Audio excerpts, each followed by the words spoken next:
Assalamualaikum warahmatullahi wabarakatuh. Hai, saya Putri Nabila Rifani. Saya Tasya Revita. Saya Fitri Putri. Di sini kami akan membuat podcast tentang Protestan di Jamur. Dari teman-teman tahu nggak sih apa itu Protestan di Jamur? Dia tahu. Oh iya tahu. Jadi Protestan, sebelum kita membahas tentang Protista milik jamur, Protista sendiri merupakan sekelompok organisme eukariotik yang tidak dapat digolongkan sebagai hewan, tumbuhan, atau jamur. Mereka sering disebut sebagai sampah taksonomi karena keberadaannya yang sangat tinggi. Protista milik jamur, apakah kalian tahu jamur itu apa? Apa sih jamur itu? Jadi jamur itu organisme eukariotik yang termasuk dalam bidang bumi. Mereka berbeda dengan tumbuhan karena tidak memiliki klorofil, sehingga tidak dapat melakukan fotosintesis untuk menghasilkan makanan sendiri. Jamur umumnya bersifat heterotrof, artinya mereka memperoleh nutrisi dengan cara mengurai bahan organik lingkungan sekitar. Itu penjelasan dari jamur. Oh jadi itu ya. Selain itu, Protista itu sangat unik. Karena apa? Karena keberagaman yang sangat tinggi. Protista memiliki bentuk, ukuran, dan cara hidup yang sangat beragam. Ada yang uniseluler yang bersel satu seperti amoeba, ada pula yang multiseluler seperti alga. Selain itu, peran ekologis yang penting. Protista berperan dalam ekosistem. Beberapa berperan sebagai produsen yaitu alga, ada yang berperan sebagai konsumen seperti protozoa dan pengurai yaitu beberapa jenis protista mirip jamur. Protista memiliki ciri-ciri yang mirip dengan hewan, tumbuhan, atau jamur. Misalnya, beberapa protista memiliki klorofil seperti tumbuhan, sementara yang lain memiliki flagela seperti hewan. Protista ini dapat bereproduksi secara aseksual maupun seksual. Tujuan kami nih membuat podcast ini yaitu untuk mengenalkan pendengar semua kepada kelompok protista yang unik, yaitu protista mirip jamur ini. Apakah kalian tahu ciri-ciri umum protista mirip jamur? Ciri-ciri umum protista mirip jamur itu ya Fitrian. Yang pertama itu ada heterotrof. Sama seperti jamur, protista mirip jamur tidak dapat menghasilkan makanan sendiri. Mereka memperoleh nutrisi dengan cara menggunakan materi organik seperti daun-daun yang membusuk atau sisa-sisa organisme lain. Terus ciri-ciri yang kedua yaitu ada dinding sel. Beberapa protista mirip jamur memiliki dinding sel yang terbuat dari selulosa, sama seperti tumbuhan, namun ada juga yang tidak memiliki dinding sel sama sekali. Terus bentuk tubuhnya sangat beragam, mulai dari bentuk amoeba yang tidak beraturan hingga berbentuk benang seperti hifa jamur. Iya benar ya. Jadi protista mirip jamur memiliki banyak klasifikasi. Di sini kita akan membahas klasifikasi protista mirip jamur lebih dalam, yaitu tentang Acrasiomycota atau jamur lendir seluler. Mari kita bahas lebih lanjut lagi. Jadi teman-teman, pengertian Acrasiomycota adalah kelompok protista yang memiliki karakteristik unik. Meskipun namanya mengandung kata jamur, mereka sebenarnya lebih dekat ke akrabannya dengan protista. Mereka sering disebut dengan jamur lendir seluler karena memiliki kemampuan untuk bergenerasi, membentuk struktur mirip jamur dalam kondisi tertentu. Oh, itu ya pengertian Acrasiomycota. Di sini aku juga nambahin nih ciri-ciri tentang Acrasiomycota, yaitu ciri-cirinya yang pertama ada hidup soliter ya. Pada kondisi lingkungan yang menguntungkan, Acrasiomycota hidup sebagai sel-sel amoeba yang mandiri. Mereka bergerak bebas dan mencari makan seperti amoeba lainnya. Terus ciri-ciri yang kedua nih, agregasi membentuk Pseudoplasmodium. Ketika kondisi lingkungan memburuk, misalnya kekurangan makanan, sel-sel amoeba ini akan mengeluarkan sinyal kimia untuk saling menarik. Mereka kemudian beragregasi membentuk massa sel yang disebut Pseudoplasmodium. Pseudoplasmodium ini memiliki kemampuan bergerak dan berperilaku seperti organisme multiseluler.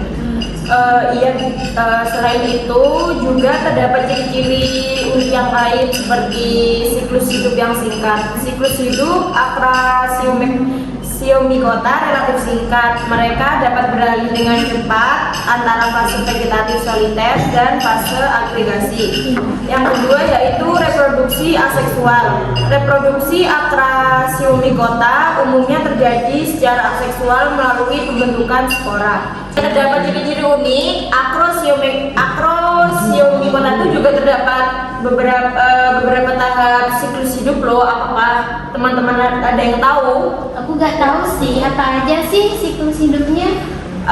Jadi siklus hidup yang pertama tuh ada fase vegetatif yang merupakan sel-sel amuba yang hidup soliter dan membelah diri secara mitosis. Dan yang kedua ada agregasi. Agregasi merupakan ketika kondisi lingkungan tidak menguntungkan, sel-sel amuba berkumpul dan membentuk pseudoplasmodium. Dan yang ketiga, pembentukan batang buah. Pseudoplasmodium akan bermigrasi ke tempat yang sesuai dan membentuk batang buah. Selanjutnya yaitu ada pembentukan spora. Di ujung batang buah terbentuk struktur yang berisi spora. Yang selanjutnya terdapat dispersal spora. Spora akan dilepaskan dan tersebar ke lingkungan. Dan yang terakhir, perkecambahan spora. Jika kondisi lingkungan ini mendukung, spora akan berkecambah dan menghasilkan sel-sel amuba yang baru, memulai siklus hidup baru lagi gitu. Oh, banyak banget ya siklus hidupnya Acrasiomycota ini. Iya, jadi siklus hidup Acrasiomycota itu terdapat beberapa tahap yang sudah aku jelasin tadi. Apakah ada yang ingin ditanyakan dari kalian? Dan tidak sih, jadi banyak banget ya siklus hidupnya. Acrasiomycota meskipun ukurannya mikroskopis nih, memiliki peran penting dalam kehidupan ekosistem. Apa kalian tahu nggak sih peran penting dalam Acrasiomycota ini dalam ekosistem? Apa aja tuh perannya? Pastinya banyak kan peran pentingnya dalam ekosistem. Nah, peran penting dalam Acrasiomycota dalam ekosistem yaitu berperan sebagai dekomposer dengan mematikan bakteri dan membantu mengurai bahan organik. Selain itu juga nih, Acrasiomycota juga menjadi model organisme yang sangat berguna dalam penelitian biologi sel dan perkembangan, khususnya dalam mempelajari proses pengambilan keputusan kolektif, diferensiasi sel, dan pembentukan pola. Selain memiliki peran yang penting, Acrasiomycota itu juga memiliki contoh-contoh yang terkenal loh. Wow, apa tuh contoh terkenal dari Acrasiomycota ini? Jadi salah satu contoh spesies Acrasiomycota yang paling terkenal itu yaitu Discoideum. Jadi spesies ini sering digunakan sebagai model organisme dalam penelitian biologi sel dan perkembangan. Nah, jadi tadi kita kan sudah menjelaskan tentang peranan Acrasiomycota. Nah, di sini tuh juga terdapat lagi beberapa manfaat tentang Acrasiomycota itu tadi loh. Apa tuh manfaat dari Acrasiomycota ini? Nah, jadi manfaat dari Acrasiomycota itu yang pertama bisa digunakan untuk model penelitian yang unggul.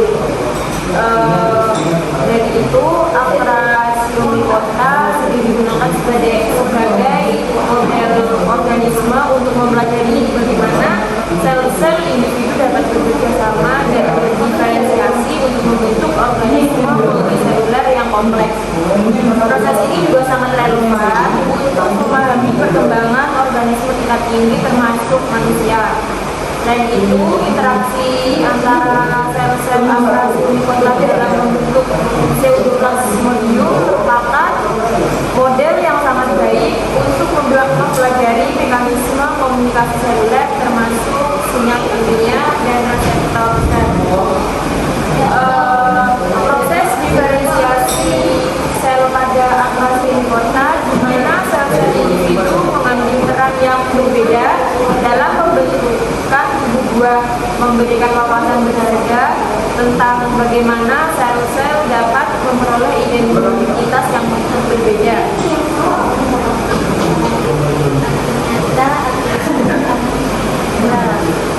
Ternyata Acrasiomycota ini juga memiliki manfaat yaitu digunakan oleh biotechnologi.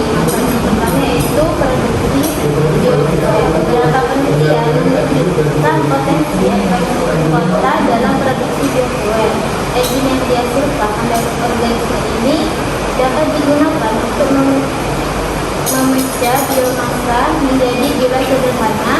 yang kemudian dapat dikonversi menjadi bahan bakar. Terus manfaat yang kedua dari bioteknologi ini yaitu produksi obat. Senyawa bioaktif yang dihasilkan oleh Astrazeneca kota memiliki potensi sebagai obat baru untuk berbagai penyakit termasuk kanker. Dan terakhir itu sebagai sensor lingkungan, kemampuan Astrazeneca kota untuk merespon perubahan lingkungan seperti adanya polupan dapat dimanfaatkan untuk mengembangkan sensor lingkungan yang lebih sensitif. Untuk selanjutnya yaitu pemahaman penyakit.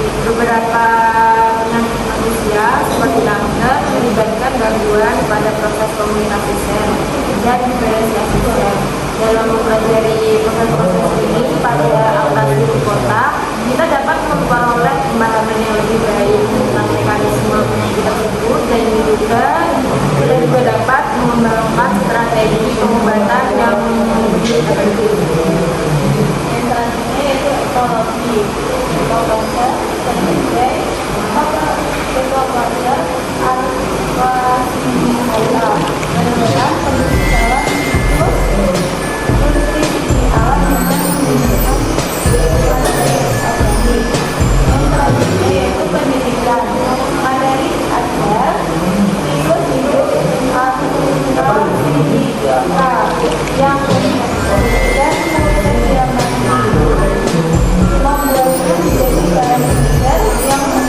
dalam bidang biologi sel dan seterusnya. Ternyata banyak juga ya manfaat dari Astrazeneca kota ini, dari model unggul, bioteknologi, pemahaman penyakit, ekologi dan pendidikan. Nah, dari materi yang sudah kita bahas ini, teman-teman dapat memahami apa sih manfaat dari Astrazeneca sendiri, dan juga teman-teman dapat memahami apa sih jamur, apa juga itu protista jamur, jamurnya seperti apa. Semoga kalian semua memahami ya, teman-teman online dan semuanya. Nah teman-teman, itulah sekilas tentang protista mirip jamur. Dunia mikroorganisme sungguh luar biasa bukan? Iya. Mereka memiliki peran penting dalam ekosistem dan menyimpan banyak materi yang menunggu untuk diungkapkan. Maka dari itu, marilah kita terus belajar dan menjelajahi dunia mikroorganisme yang menakjubkan ini. Jangan lupa ditonton ya podcast ini, dan see you next video. Bye.